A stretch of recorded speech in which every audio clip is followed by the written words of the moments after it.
Okay.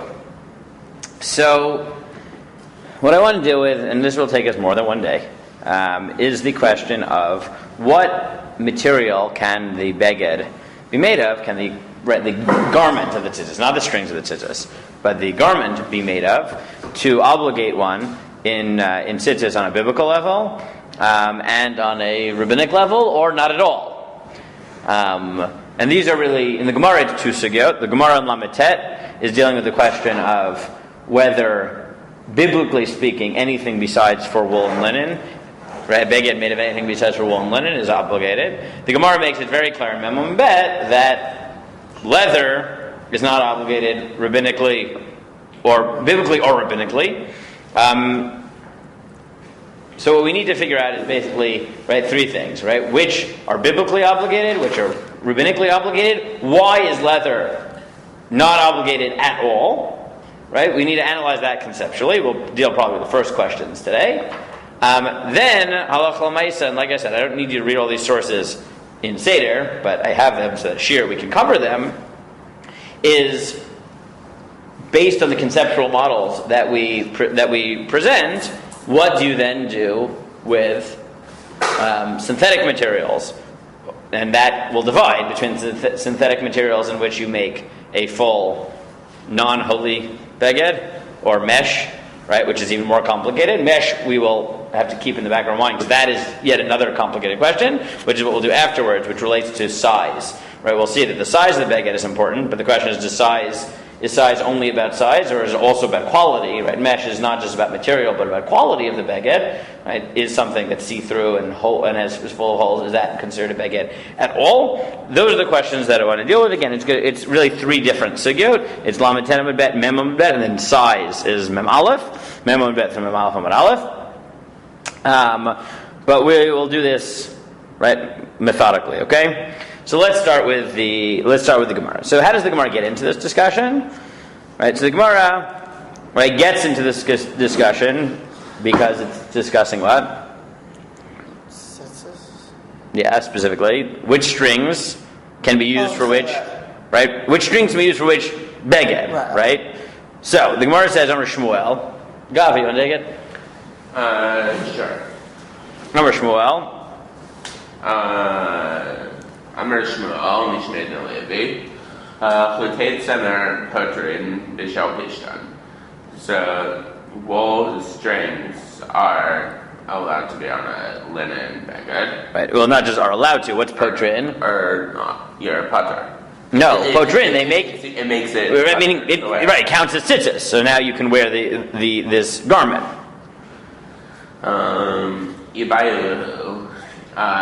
Right now, obviously, the classic case in which you would do that is tchelet, because tchelet has to be on wool. Right. It's not just an option; it must be wool. Right? Tchelet is always wool. Right. Tzitzit can be made of other material, but the white can be made of other material, but you don't have a choice, and that's what on Mem Amud Aleph we'll get to that question, which is the Asi Dochalosase question, which is if you have linen, how can you have wool? Can you have wool? Tzitzis, will that create a problem of kilayim? Right, or not, because of Asi Dochalosase, but that's on Mem Amud Aleph. We're going to have to come back to that. That's right. Once you turn the page, that's the next issue. Okay. So then the Gemara says, so we know that Semer can go on Pishta, and again, that's assuming, like later in the Gemara, that Chelet you can put even on linen garments, even though it's Kilayim. So now the Gemara flips it. What about, yeah, continue. Ibayelu, Yishal Pishtan Mahu. So the Gemara said, no, Pishtan Mao Shiftu B'Shal Tzemer. Can you use linen for a wool garment? So it's Tzemer B'Shal Pishtim, who did Patar came to Tchelet Patra Lavanami Patar. Do you say that since, oh, he's alive. Do we say that? I have a feeling, Daniel. There you go. Grab a Gemara. Okay, so do you say that since you already need to put wool on, you always need to put wool on linen? Why? Because of tchelet. So you can also do that for the white, but the other way around is not true, because there's no reason that you dafka need to put linen on wool. Kevin dechtiv lo tova shatnei semer upishtim yachdav gedilim tasav achalosh not semer upishtim v'losh not pishtim b'tzemer. Or is there no difference? So again, the question of Asidol Chalos to say why you can put kilayim on tzitzis is what is the next sugya. But this is the way that the Gemara gets into the issue. So Tashma, the Marach v'Amar of Yehuda, Chutei tzimer potrin b'shel pishtad, b'shel pishtad potrin b'shel tzemer. So he says that you can put wool on linen, linen on wool.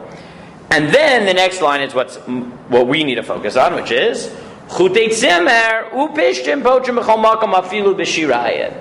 And if you have wool or linen strings, so that fulfills the mitzvah even on what shirayin? Right, silk or anything. Yes, anything. Good, Justin. I'm glad you're feeling better. I was worried about you. Okay, so the Gemara says that according to the first position here, the position of Rav Yehuda, biblically speaking, what clothing is obligated in tzitzis? All materials. Right? All material. Well, not all materials. We'll see, not or, but things other than semer upishtim, things other than wool and linen.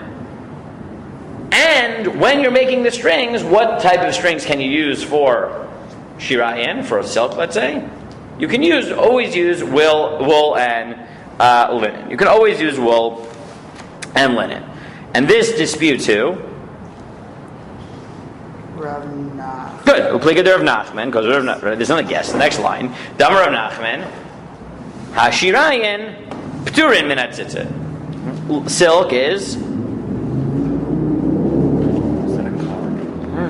That was a very strong motorcycle? I don't know.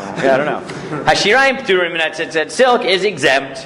So the Gemara says, Eisvei Rav Nachman, Hashirayin v'aklach v'asrikin, chulin kulon chayavim b'tzitzit. What are you talking about? We have an explicit statement that silk and other materials are in fact obligated in tzitzit. So what does the Gemara say? Midirabanan. Everyone agrees that other materials rabbinically need tzitzis, but biblically they don't. So Gemara says, that's what you say. What are you going to say about the latter half of that statement? V'chulan tzemer upishtim potrin. So what do you say about the end, which is for all of them you can use wool and linen? If you think that, let's say, silk is obligated in tzitzis, so that's why you're allowed to put wool and linen on the beged for tzitzis, because it's biblically obligated. And as we'll see, there's exeres hakasuv that kilayim, you can wear tzitzis which are kilayim. Eliyamar dirabanan, but if you think that these clothes on a biblical level don't need tzitzis, so you can't put kilayim, why can't you put kilayim? Because it's only rabbinically obligated. You can't come and then put kilayim, because the exeres hakasuv, which allows kilayim on tzitzis, is only on biblically obligated tzitzis. So the Gemara says you're right. It doesn't mean wool and linen, it means otzemer, opishtim, either or. Hachanami mistaber, and that makes sense. Tikatani seifa, hein b'minan potrin, shelo b'minan ein potrin. And this was a sugya that we did before, which was, remember this? Min kinaf, that on a silk beged, you have three options. The tzitzit can be made of wool, or linen, or silk. Remember? Min kinaf. You can always do min kinaf. Right? The same material as the beged. But if you need to chelet, then you need it to be... Except for chelet, which has to be wool. Right. But the lavan strings. You're saying that you can only ever have all wool tzitzis? Well, all wool on linen, on silk would be fine. All on silk. Silk. Yeah, but on flax you can't have... We're not talking about flax now. We're talking about, right, because now we're talking about which ones are rabbinically obligated. Rabbinically. He's saying, right, it can't be both, because if it's rabbinically obligated, you can't have wool and linen. Right. But you could have wool or linen or silk. But okay, chelet is not true. Chelet would always have to be wool, but you could have wool plus silk. Fine. So he said if it's rabbinic, that's why you can use silk. But if it was biblical, it should only be able to have wool or linen, not wool, linen, or silk. So the Rava, he said that's not true, because Rava said,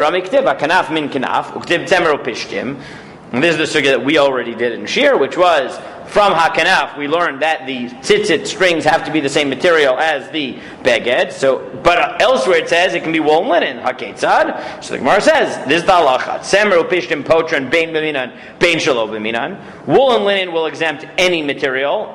Shar minan b'minan potran, shelo b'minan ein potran.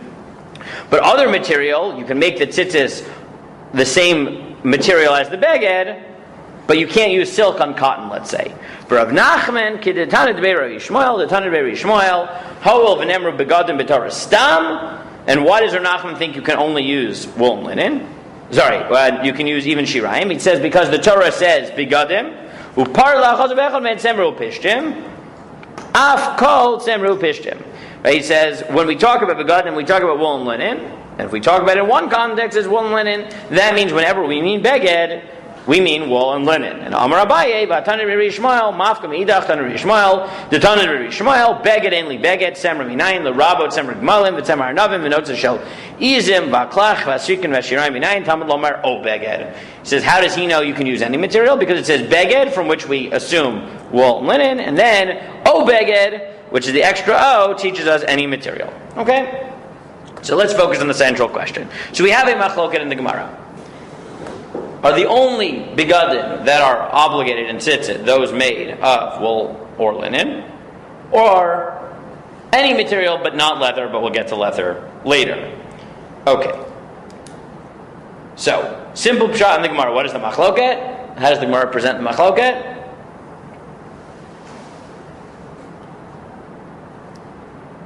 Tu gzerot hakatuv. Right? In some places we know that beged means only wool and linen. Do we extrapolate from there, or do we say, oh, beged includes other things?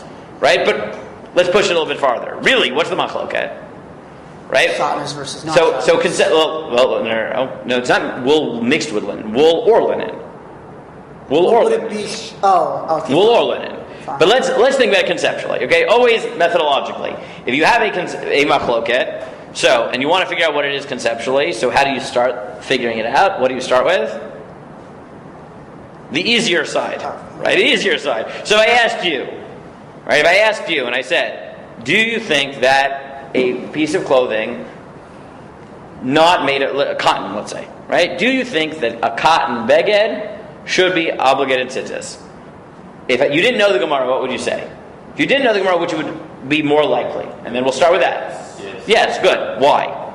Because it's a beged. Good, right? Meaning the logic of the position that all material, and we'll have to explain why leather might be an exception to this, but the notion that it doesn't matter what material something's made of, it is chayav in tzitzis, the logic is actually conceptually very easy, which is, what is chayav in tzitzis?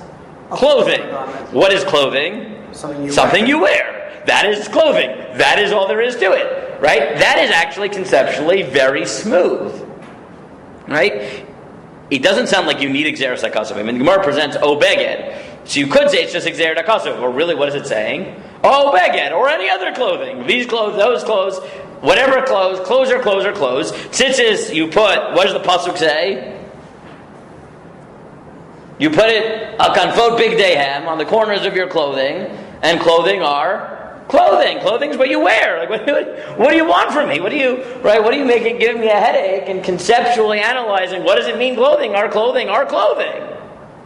So, methodologically speaking, if we want to understand this machlokas, so what do we need to do? We need to explain the other position.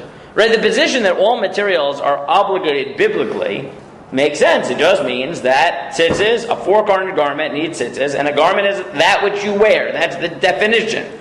Why would you say not this way? Right? This is the position that you need to justify. Right? Why would you say the opposite? Because it specifically said wool and linen.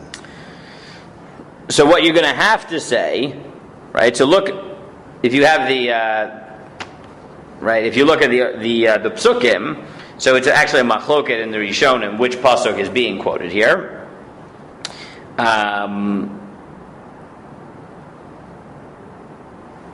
So if you look, right, it's a machloket whether the pasuk being quoted is the pasuk by nigayim, meaning by tzarat on clothing, or whether it's the one being quoted by tuma.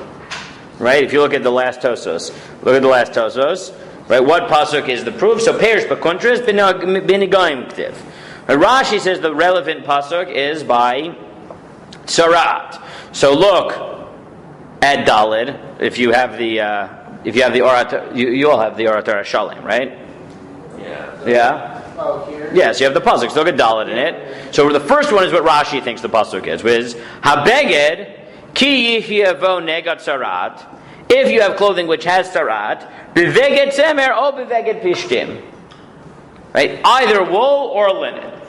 Now, if you look at this pasuk, there are two ways you could read this pasuk conceptually. Okay, and let's try to understand how the Gemara is doing it. Again, we'll start with Rashi. Rashi thinks this is the proof text. How do you read this pasuk? Or what does this pasuk tell you about the definition of clothing in halacha? Clothing is something that you wear. So, how do you read this pasuk? Habeged ki yebo negat tzarat, beveged tzemer o beveged Something that pishtim. can get tzara. Look at the pasuk. Beveged tzemer o beveged pishtim. Clothing of, right? So read it both ways. How would you read this pasuk to teach you? Let's say you wanted to say that all begadim are chayav and tzitzis. So how would you read this pasuk? How would you read? Thing that you wear that can get tzaras. No. You would say that tzarat is limited to wool and linen. But look at the qualifier. It's not defining beged. It's saying a beged which can have tzarat. Only these types of begadim can have tzarat. But why do you need the qualifier in the first place? Ha-beged of tzemer or a beged of pishtim, because it can be a beged without wool or linen. It's just that for the purposes of tzarat, it needs. But if you wanted to say all clothing is liable, how would you read the pasuk? All things are called beged. By tzitzis, all we know is beged, that it needs to be clothing. By tzarat, we have an added halacha that it needs to be clothing made of these materials. That doesn't mean that something else is not clothing. It just means that it's not clothing that becomes something with tzarat. But for other purposes in halacha, it's called clothing. How does the Shita and the Gemara who wants to limit it, how does he read the pasuk? He says no. It's a colon. It only mentions right? It's a colon. It's not these. It's clothing. I.e., what do we mean by the word clothes? Wool or linen. Wool and linen. But what is the conceptual justification for that? Right? This is what's weird. Is that according to this, does the word clothing mean that which you wear? No. No. Right? It doesn't. How would you define the word beged according to this position? Wool, linen garments. Good. So, how do you get there? Like, what does that even mean? Well, then he brings the other. What is the? Again, we need to push it a little bit farther. Meaning, what it would be like saying, think about it in English, right? If I said, right, clothing can encompass within it formal wear and dress wear. It can encompass within it shirts and pants and shoes and hats and socks and whatever, right? That's the first position, right? Beged means clothing, right? But according to the other position, what does beged mean? It has to be that it's a proper noun or something like that, right? It's like saying it's a qualified object. Right, it's like saying formal wear or something like that. Right? It's like saying, right, black tie. Right? Black tie doesn't mean, it's not like, actual black tie. Right. Meaning the word beged, according to him, doesn't mean clothing in English. Beged means wool and linen garments. Wool and linen garments. The same way that black tie or formal wear doesn't mean, right, a t-shirt isn't, right, a t-shirt is not fancy formal wear, right? It's not formal, right? Meaning, beged, according to him, doesn't mean in English clothing. It means, just like black tie means a certain set of clothing, and something outside that category is not that, just not fancy. It's not that, right? It's like shoes do not mean sandals. meaning shoes are not socks that are hard, right? They are shoes, right? We understand that there are certain words that are more specific. Clearly, conceptually, what this position is saying is, from the fact that by tzarat we learn that the only type of beged that can become tamei tzarat is wool and linen, that means not that clothing are all beged in English is clothing, but there are only certain types of clothes that can become chayev in tzarat. It's that, or can contract tzarat. It's that the word beged doesn't mean clothing.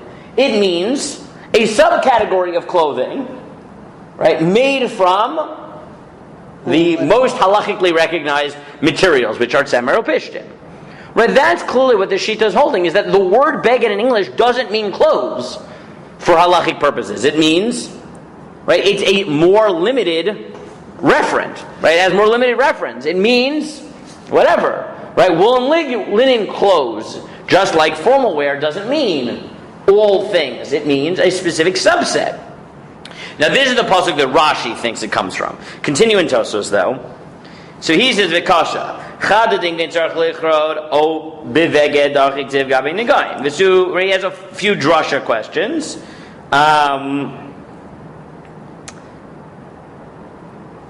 He has three questions, right? But let's focus on the last one.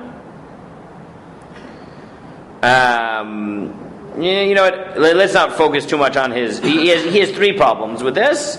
Four problems, actually. But his main problem is that there is actually a machloket about this, right, by Nigayim. So then skip to Kach Tzarech Lefarish. Dibishrasim Hu Dichtiv. He says it's from the following pasuk. So if you go back to the Dalet over here, this is from Tumat Sheretz, which is V'chol Asher Yipol Olav Mehem Bimotam Yitma. Right? Any of these things that these creepy crawlies touch in their death will become tamim. Mikol kli eitz, o veged, o or, o sak. Kol kli asher yasem melacha bahem b'mayim yuva v'tamei ad ha'arev. Right? By this one, he says, right, in the first pasuk, it's really hard to get the drasha, because, right, you think that's a colon, it defines it, or you think that it's saying, right, there are other things which are beged, that's why I have to qualify with tzemer or pishtim. The second one, it's clear that beged seems, right, it's o beged, o or, o sak, kol kli, right, you get this, right, broader discussion within it, where it's clear that beged means a certain subset, right, but all of them are in the general, right, or is not. And that's what we'll learn, that or is not a beged, right, that's clear, because it's clothing or leather, which tells you that leather is not clothing. But, according to Tosfos, the way that we know that, beged, right, so, again, so this is how Rashi reads it, okay? Rashi says the drasha goes like this, that the Shita who holds that you're obligated will essentially probably say it's a colon. A beged means tzemer or pishtim. But, if you think that it doesn't become tamei at all, so it's easy enough, the Shita who holds that I think I might have got this wrong the first time I formulated it. The Shita who holds that even by sarat you're chayav. How does he get it? Because he says, beged. Right? The extra teaches you that beged isn't limited to the two here. Beged is more expansive. Or you could say it's actually limited, but that's only in this context, not in other contexts. But as Tosfos knows, there's a machloket on that point of whether nigayim you're chayav. So the way Rashi reads it is that even by nigayim, according to Rabbi Yishmael, you are chayev by tzarat. Why? Because there's tzemer upishtim, and there's which teaches you beged is more expansive. Right? If you wanted to limit it, you would say no, it's only tzemer upishtim, and that's going to be the other position in the Gemara. Tosfos says, how do I know that all clothes are defined as clothing? Because this pasuk by Tumat Sheretz just lists everything. It's beged or, which means that that leather is not a beged, but everything else is. Clothing is just clothing, and certain exceptions, and we'll understand why, are not. But conceptually speaking, again, the simplest understanding here is that, according to the positions that you're chayiv in all clothing, it's because the word beged just means clothing. If you think not, then you look at these prukim and say the fact that in certain contexts we define it by certain materials tell you that beged doesn't mean clothing. It means a certain subset of clothing. Okay. Does that make sense? Yeah. Okay. Now, tell me though, rabbinically. Now, give me the logic. Why would you say that if only wool and linen are obligated biblically in tzitzis, why would you say that rabbinically they say that cotton and silk and whatever are chayav in tzitzis? What's the logic? Rabbinically. Right, what's the logic? Repeat the question, sorry. Right, if you think that biblically only wool and linen tzitzis, wool and linen clothing are chayav, so why everyone agrees that at least rabbinically silk or cotton requires tzitzis? Why? What's the logic? Because it says, I think those are more of the same material. Meaning, They're like also come from like plants that are like. right, meaning essentially, look, in the end of the day, yes, that maybe formally, maybe halacha defines the word beged not as clothing, but in the end of the day, these are clothes and they're similar enough, and like, we have to bend over backwards to figure out why they shouldn't be chayav in the first place, because the halacha is that you need tzitzis on your clothing. Aren't these clothing? Right. And the answer is, well, maybe biblically they're not, because beged means a certain subset of clothing. Maybe. But colloquially, or maybe, but like rabbinically, there's a very strong logic to say you should be chayav in cotton because it's still clothing. Like it structurally, it makes sense to put got four tzitzis quarters on it, you're wearing it. Exactly. So you treat it as a beged. Now you could push it farther, right? I think one level is simply that, is, come on. Even if biblically there's a Gzeras HaKasav that begadim is a subset, like, still, right? It's clothing. So you should be wearing it, because otherwise, if you start wearing, four-cornered cotton things and don't wear tzitzis on them, then you know the difference between cotton and wool, maybe. You know the difference between cotton and linen, I don't know, or linen and silk, right? Right? I think there's also a second level that you could push this towards, which is not just, look, you're going to get confused because you relate to it as clothes. Why else? Why else would you say rabbinically you're obligated? Because what's the purpose of tzitzis, right? Give me a local argument for tzitzis.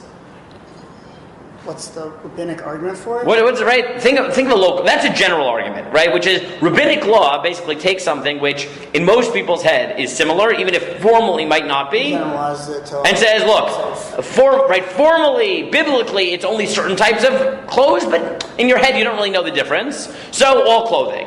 But there's another argument which emerges from some poskim, which is that what's the purpose of tzitzis? To remind you. To remind you that when you're wearing tzitzis, you have the strings coming out, which remind you of the mitzvah. If you're wearing a cotton beged and you wear tzitzis, it's not just that structurally it's the same, it's that in terms of the purpose, it will accomplish the same thing, and therefore it's meaningful. Now both of those are going to have to be sharpened when what? When we get to leather. Right? Because when we discover, right, which if you've seen the Gemara already, that leather, according to everybody, is not obligated, so then we're going to have to come back and say, wait a second, if the argument is so compelling that clothing means clothing, or at least rabbinically clothing means clothing, because that's how I relate to it, so why is it that leather, which people relate to as clothing also, why is that not counted? That's going to, right? Once you build up the case so strong that you should obligate things at least rabbinically, then you're going to have to deal with the unarguable evidence, which is leather is not chayav. So we're going to have to come back to that, but I want you at least to understand the conceptual problem that we need to answer. Okay, but I think this is the basic conceptual model for it. Let's move for a minute then to halacha. Okay, like I said. Now you understand why I said just read the Gemara, understand the Gemara, deal with the conceptual issues, because once you understand that, much of the rest of the sugya is shaking out halacha l'maisa. Okay, what do we do? Meaning, we've presented two models, but which one do we follow? Now you'll tell me, l'may nafka mina, because halachically, if you have a cotton beged, do you have to put tzitzis on it? No. According to everybody, yes. What's the machloket? Da'araisa versus derabanan. Everyone agrees that cotton you have to put on. So why do I even care? What does it mean to paskin? Right. So what's the nafkamina? What potential nafkaminas could there be? Right. If in the end of the day we agree that at least rabbinically cotton and silk and the like is chayev, then why does it matter whether it's rabbinic or biblical? Daniel. Or does it matter? Or is this all academic and who cares anymore? I guess it doesn't really matter, because otherwise, either way, you're going to have to wear it. So if the question is, do I have to wear it? Then the answer is, yeah, there's no difference. But there is a difference. What's the difference? You're better off wearing one The or the mitzvah. other. Good. One is, we'll see many poskim will say, wait a second. Is there a value in wearing dafka wool? Because, It's completely safe and right? Because according to the position, yes, if you happen to be wearing cotton beged, which is 4 corners, everyone will agree you have to put on 4. But for us, in the time of the Gemara, what was the shaila? Right? Where did people put tzitzis? Everyone has their... Yeah, on their normal beged, they put tzitzis. So there, I happen to have a cotton beged, everyone will agree I put it on. But nowadays, our regular clothes are not 4-cornered. What are our clothes? Right? What's our tzitzis? It's a beged that we choose to put on for the sole purpose of doing what? Fulfilling the mitzvah.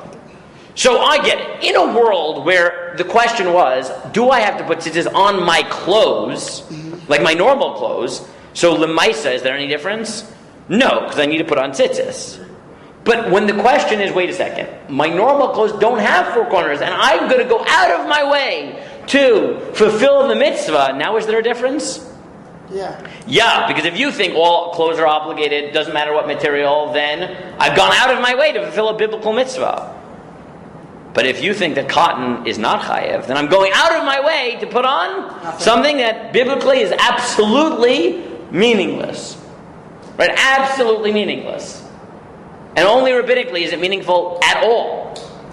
That does matter. Meaning, should you go out of your way to get wool tzitzis?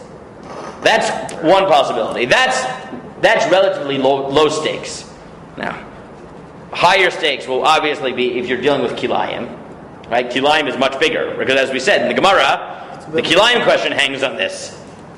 Right? Meaning, biblically, if it's biblically chayev, are you allowed to put on kilayim, wool and linen strings? No. Yes. It's biblically obligated. Oh, yes, you are. Yeah, Yeah, potentially, yes. If it's rabbinic, No. no. Right? You can't. Right? Now, the Gemara wasn't sure because it said, but potentially. Now, there's another one, which is, and this is really high stakes, this is even higher stakes. Again, it's not 100% clear this is true, but it might be. Can you wear your tzitzis on Shabbos? Where there's no, or at least where there's no eruv.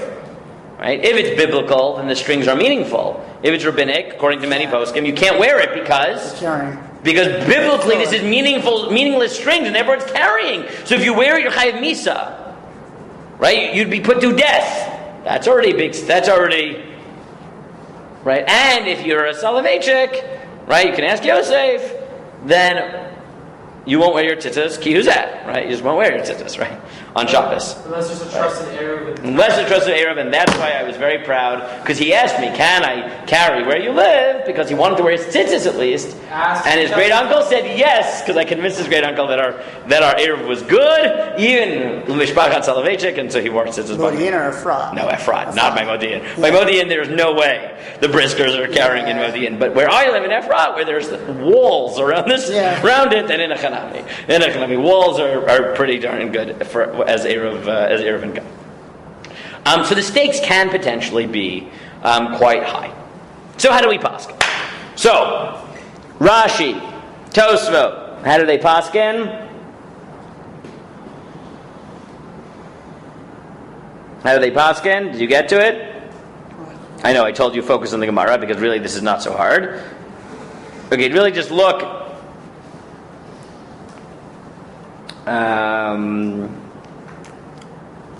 Here, look at the first wide line. If you want just the summary. Rabbeinu Tam, Virashi. Look at the first wide line in Tosfot. First wide line, got it? See where it says Virabbeinu Tam? Rashi? It says Virabbeinu Tam Virashi. In Tosfot. In Tosfot, got it? Virabbeinu Tam Virashi Pasku Kirava Mishum Dehu Batra.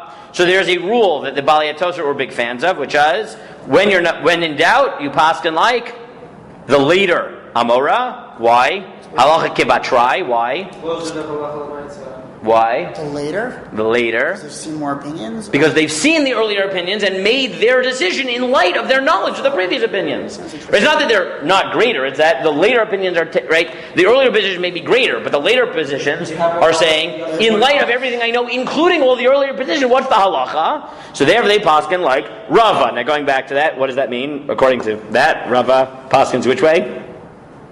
Like that you can wear mixed, not mixed, you can wear anything. Am I making this up? Wait, which one was Rava? Alright, someone else go, because I just swung and missed.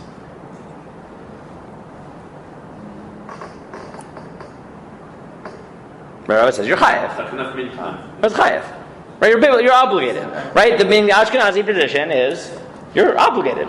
You're obligated in, right, cotton is chayev. Cotton is chayev midaraisa. Right, midaraisa. Who doesn't paskin that way? You just said Sfard, yeah. Yeah, good. The Rambam, how does the Rambam paskin? Parak Gimel halacha bet. Someone read it for me. Is that with you? What? No, I always, because everyone has the Rambam. Okay, fine. Yeah, bring it over. You want to look at the summary? Look at 3. Okay, look at the Beit Yosef. Right, Beit Yosef tells you. HaTosfot kasved sherashi ben tam pasku kirava mishum devi batra v'chein gazav Mordechai b'shem ri v'chein basik smag v'chein das Rash. Basically, every Ashkenazi posik you can think of from France or Germany. Right, Rashi ben tam Mordechai over the course of like 200 years. Right, v'tama al Rav Yitzchak Alfasi Lama basik Rav Nachman came to the Rambam Bligile and they didn't understand the Rif and the Rambam, not surprisingly, who paskin like Rav Nachman that you are pater. That's only rabbinic. And they don't understand why. So they said maybe it could Rabbi Shmuel agreed with him, but that's not clear because there's a steer on it. But the Shulchan Aruch paskins like who? Not surprisingly, the Rambam and the Rif, because the Shulchan Aruch's normal rule is he takes 3 poskim, Rif, Rambam, Rush, and he paskins like the majority. The Rif and the Rambam say is cotton, let's just use cotton, because that's the most likely that you're going to face. Is cotton biblically chayiv and tzitzis? Rif and Rambam? Yes. No. Rashi and Rashi or Ben Adam? Yes. Which one is Shulchan Aruch going to paskin like? If his 3 poskim, he goes for a Rif, Rush, Rambam, Rif. and Rambam, Rif both say no, Rush says yes. 2 out of 3? Good. Which one is the Ramah going to paskin like? Oh, shit. Rush. Good. So if you look at 4 in the Shulchan Aruch says, Ein chayav b'tzitzit min haTorah el beged upishtim o tzemer rechelim, avol bigdei sharminim ein chayav b'tzitzit el b'drabanan. Shulchan Aruch says, only wool and linen, and by wool, we should just clarify, wool means sheep wool, right? Not camel wool, right? You can call other things semer in Hebrew, but it means what we would in English call wool. And the Ramah says, V'yesham, the kulon chayav midaraisa b'hachi ilchasa. And he says that is the halacha. Right, the Ramah says, no, we're obligated in everything. Now, the interesting thing is that despite the fact that it is a machloket in the Gemara, some of the later poskim try to prove from other places in Shas which way we paskin, which is sort of strange, because we know we have 2 positions.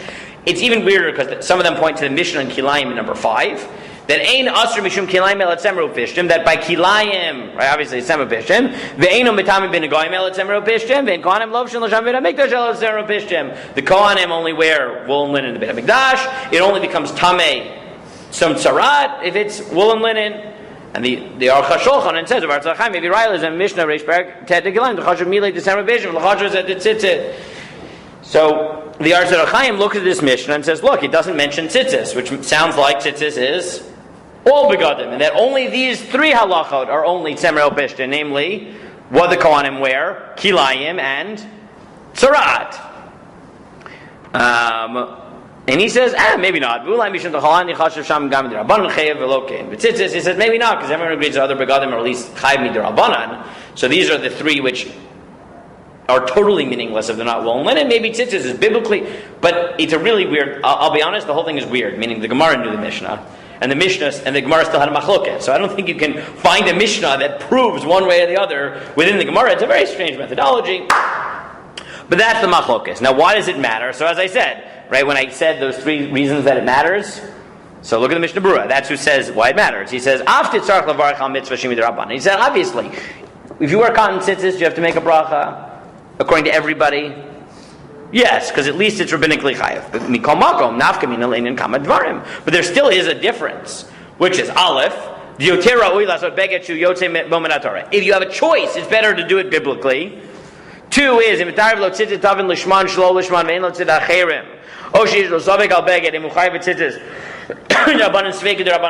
here's his shita. Okay?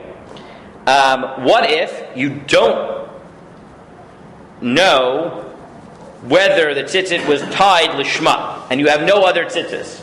Should you wear it? So if it's rabbinic, should you wear it? Yes. If it's biblical, should you? No, because now you're wearing something that biblically is chayv in tzitzis, but it might not be yotzei.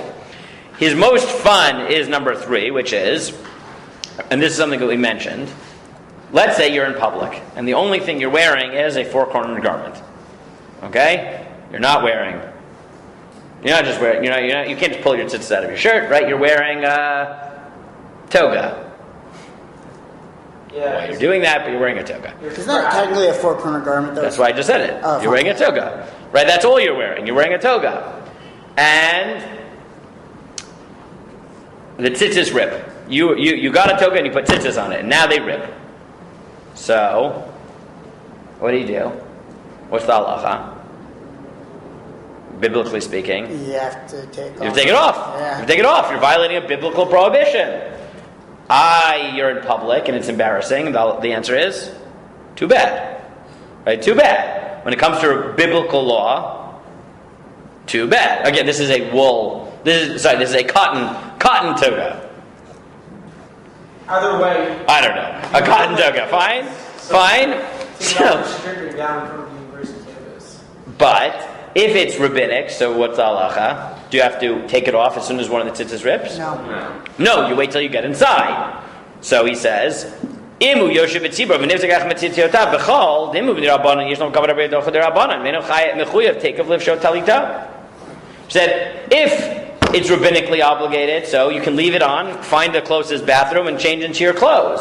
If it's biblical, you've got to strip in public because now you're wearing a biblically obligated toga without tzitzis, right?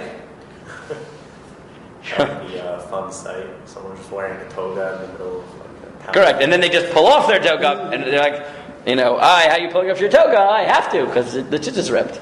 Would that be the case even if you're in a makom kadosh? Yeah, Like say you're in the Sure. Beit HaMikdash or something. yeah, don't matter. But aren't you not allowed to have your ever exposed in the Beit Yeah, HaMikdash? but you're also not allowed to have. Maybe the basic mikdash, I don't know. I don't know, that's really on the mizbeach. It's on the mizbeach. If you're on the mizbeach, it's not going to happen, because it's wool and linen, it's the kohanim. If you're in the basic mikdash, presumably still, I think. I wouldn't put my name behind that. I don't know how often the shaila comes up. If you're wearing a wool toga, right, without tzitzis in the Beis HaMikdash, I don't know. Or if you're on Harabayim. Now we remember, we said this about kilayim also. The same thing is true by kilayim. Whereas if you realize your clothes have kilayim, right, that their shotn is, so if it's biblical, you have to strip. If it's rabbinic, you go home. Which is why it's important to know that most of the clothes that we have, when we say they're kilayim, we don't mean they're biblical kilayim, because usually, 99% of the time, if you get clothes, you get your suit checked, and it's kilayim, where's the kilayim? In the stuffing, right? The stuffing of the collar, and that's rabbinic, because it's not sewn in, it's just mixed.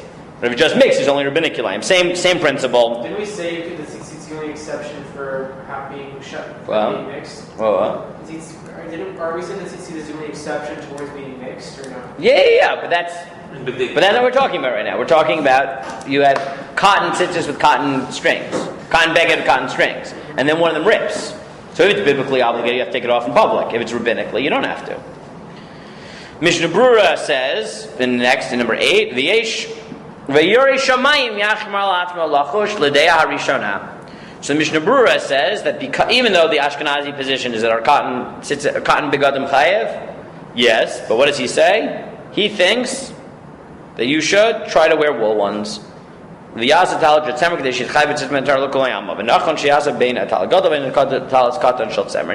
this is true of your talis or your tzitzis, right? What we would call tzitzis. Okay? So that's the logic, right? Now, not everyone agreed with this. Some people said that that it's perfectly fine to wear cotton begadim. Now, what would be the logic to say you can wear cotton? You can wear a cotton beged, right? What's the logic to say you can wear a cotton beged with tzitzis? What would be the logic? It's the only one. It wouldn't allow. Well, I mean, it's really, it's not complicated. What's the logic? That if you're Ashkenazi, the standard psak is that you're in fact obligated. Meaning, the Mishnah Berurah is saying we should be choshesh for the position of the Rambam and the Rif. The Shulchan Aruch Paskins like.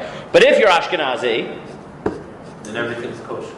then not everything's good. Everything's obligated. So, meaning, you could just say, okay, big deal, right? Meaning, why do I have to worry about Shulchan Aruch? Just say, we're Ashkenazi, we paskin that you're obligated. I know Yosef's not, right? Yosef, there's good reason to only wear wool, right? But for everyone else, say, the majority position of Rishonim is that everything's obligated, so... Wear everything. So what's the problem? Except leather. And if you look at Shlomo Zalman Auerbach, we'll get to leather. He says, Shlomo Zalman says, really, you can wear wool. But he said, we know, Sherabinu Agra, lo lavish talit katan shel tzemer. The Gra wore a cotton talis katan. Now there's a huge machlokas as to why he did it. Now, this is the problem. With the Gra, we often know what he did, but we don't always know why he did it. Right? Because we have what he did recorded, but why he did it, we have no idea. So there's a huge machloket. Okay, I'm not going to read this inside, but I'll tell you. Some people say that the reason he wore, let's say, cotton, talis katan, was because he wore his talis gado all day. So therefore, he was already mekayim the mitzvah, so big deal. Right? I mean, there's no reason for him to have two begadim that are biblically obligated. Other people say that he wanted to show people that you're chayav. Right? He wanted to make it clear that you were chayav midaraisa. Okay. So le'alacha, there are many poskim who will tell you really should try to wear wool. There are other poskim who say it's not the biggest deal. Where does this normally come up? So Shlomo Zalman says, when do people really ask this question? So during the winter, if you're, think about it. During the winter, you're wearing, let's say, a flannel undershirt, right? You're in Canada, it's negative 25. So then you'd say, look, why wouldn't you wear wool? Right? You're already packing on layers. It might as well be warm tzitzis. That's not when people ask the shaila. When people really get worked up about this, it's the summer where wearing wool tzitzis is not fun. So Shlomo Zalman says, no, even in the summer you should do it. Now he says, maybe you'll tell me that, no, during the summer you can't wear it. Why? Because you have to be wearing tzitzis, and it's so uncomfortable to wear wool tzitzis in the summer that maybe that doesn't even count as wearing. And therefore you should wear cotton because that's the type of thing that a normal person would wear. Shlomo Zalman says, nah, what are you talking about? Wearing is about wearing, not about benefit. Right? Wearing is not defined by benefit. Right? You're wearing wool in the summer. If you wear a sweater in the summer, no one's going to say, oh, that's not called wearing because it's causing you more pain than benefit. Everyone will say, yeah, but you're wearing it.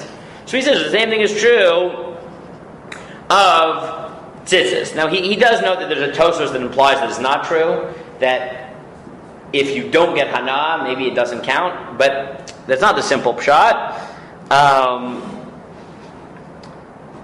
And he says, besides, the fact that we wear tzitzis all the time means that this is your clothing, right? It's just something we wear. So even if it's uncomfortable, like you wouldn't say, right, if you had to wear your uniform to school, may be uncomfortable, but it's still your clothing, because that's what you wear. So he says, maybe it is uncomfortable to do something. That doesn't mean you're not going to be yotzei, right? Wearing something is not defined by benefit. Right? That's basically his argument. He does know, again, he notes that Tosfos in one place sounds not that way, but he assumes we don't paskin that way. And that's almost definitely the case.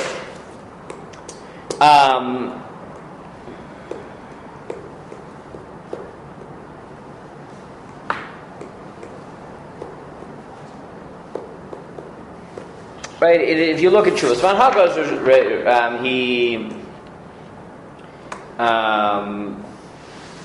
now there are other people who give other suggestions as to why the Gra Dafka wore things that were made of cotton or whatever it was.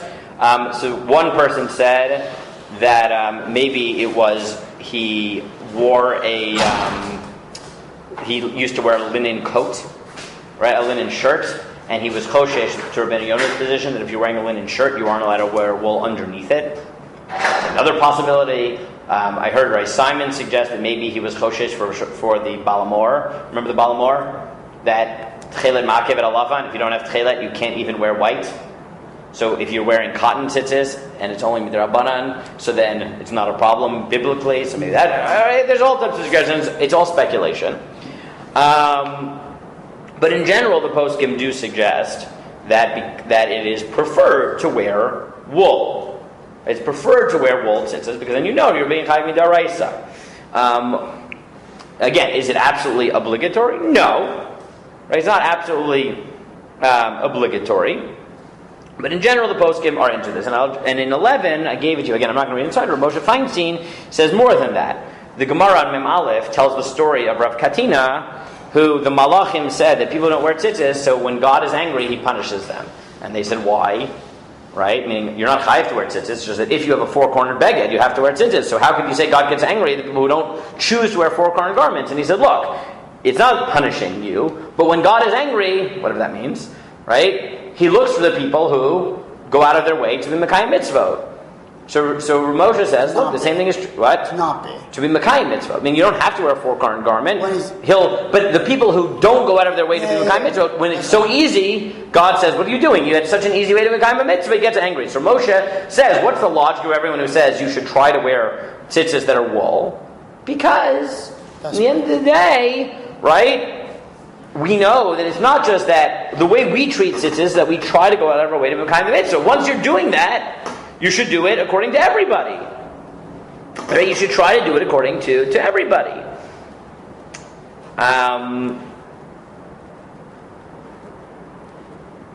Okay. I want to try to finish this and get to Or tomorrow, so let me just see if there are other points here. Now, again, Ramosha, as it gets to discussion, he's not convinced that you can't wear like cotton beged in a Rishus HaRabim, because he says maybe, right, the fact that it's rabbinically chayav, maybe that does make it clothing, right? We can debate that point. Yeah. And again, now in general, I would just say that the poskim do assume that you should wear, if you can, wool, if it's really uncomfortable. So know that according to Ashkenazim, you are definitely Mekayim a mitzvah midaraisa, right? According to Rov Shitot. So it's not like the biggest deal. If you don't wear it, right, it's not the biggest deal. We'll get to mesh. But cotton, right, again, according to Rov Rishonim, is chayav, definitely according to Ashkenazi Rishonim. But again, there is this trend amongst poskim to say that because we want you to be Mekayim the mitzvah, biblically you should wear it. Now the Mishnah Berurah notes that by this we mean, let's say it's 90% wool, but there's a few like cotton threads in it. That's still chayav midaraisa, right? Don't worry about that, right? That's still wool beged. Again, Shulchan Aruch makes the point that I said that wool means, right, sheep wool, not like camel wool. If that Shaila ever came up to you, I have no idea. We'll get back to the kilayim point, but in general, the assumption that we'll see for reasons why if you don't have tchelet, the assumptions don't do kilayim. But again, this is not what we're talking about usually. And there is a gzera. There is in general. Why do I keep saying wool? So because of the problem with tchelet, right? Because it's wool. So in general, we try to avoid linen begadim, which would require kilayim, and go with wool. So that's why in general it's wool. And also I don't think most of you, right, that's what the Ramah writes in 16. But if you don't have tchelet, then the strings don't have to be correct. But because we'll get to this in Daf Mem. But in general there is a problem. We'll get to it in Daf Mem. But in general halacha frowns upon using linen. We'll get to that. These are all things we're going to get back to. But again, I gave you all the sources so you have it.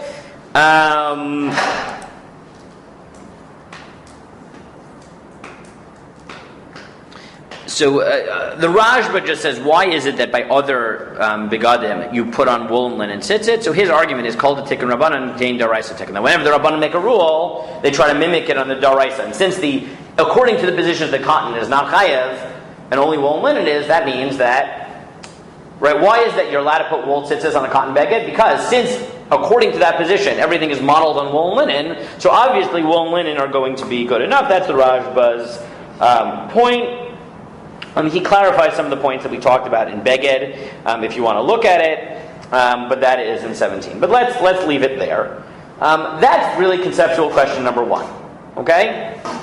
Again, and this is one, like I said, this is one of those sugyos where the basic conceptual question is pretty straightforward, and after that the post can basically just divide into camps. What I want to deal with tomorrow, and this is from 18 to the end, is, okay, if everything I just said is true, that either biblically beged just means all clothing, or at least rabbinically it means that, so why is it that leather, like I can wear a leather jacket, why is it that a leather jacket doesn't count in any way, shape, or form? Where did we get that?